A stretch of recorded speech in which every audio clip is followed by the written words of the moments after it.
Now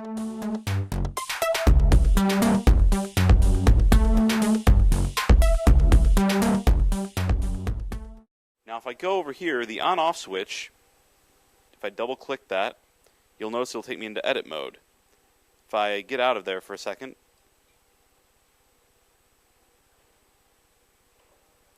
hit it again. If I hit it a single time, you'll notice it actually turns my selected stomp box on and off. Right now I have amp and cab. This is the amp simulator. Turn it off. Now it's not working. Go to compressor and turn it on and off. My EQ also on and off. Now one thing that's really cool is if I'm doing delay, mod, or compressor, this actually corresponds to the readout on my actual pedal. So you'll see that if you go over to the pedal right now, it turns on and off. Now the output switch allows you to set where your outputs are going to, because there are a variety of ways to send signals here. If I go to my outputs, I can set tone 1 to be on or mute. Same here, I can pan my two different tones, and I can go up here, switch how my outputs are set,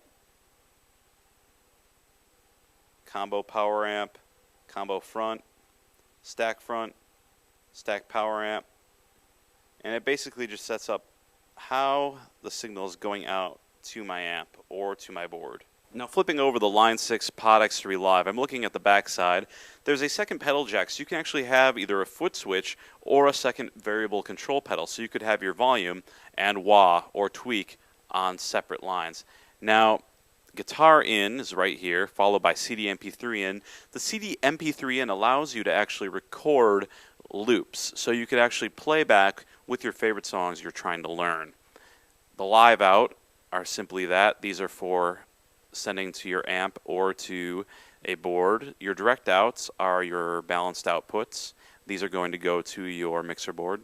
On the back we have your standard phones, jacks, and aux input. One thing to be aware about with the headphone jack is that this pedal does get extremely loud in the phones and can actually damage your hearing. So you want to be extremely cautious with the volume when using this pedal with headphones. Perhaps use a headphone amp to try to buffer the sound a little bit. The aux input is for any type of external line source. You can feed in anything really that you want to use as an effect, and blend it with your guitar. Here's the microphone input with trim for sending your vocals into the pedal for live affecting. So let's say you can't get enough sounds out of the model or things you like, or you want to add more analog feel to it. You can actually send this out to like your Electro-Harmonix POG, say, and send the signal back in and use it as an effects loop in your chain. That's what these inputs and outputs are for. For those Variax fans out there, we have the Variax input for your guitar. We have a SPDIF out for sending digital audio. Also on this unit, you'll see that there are MIDI ins and outs.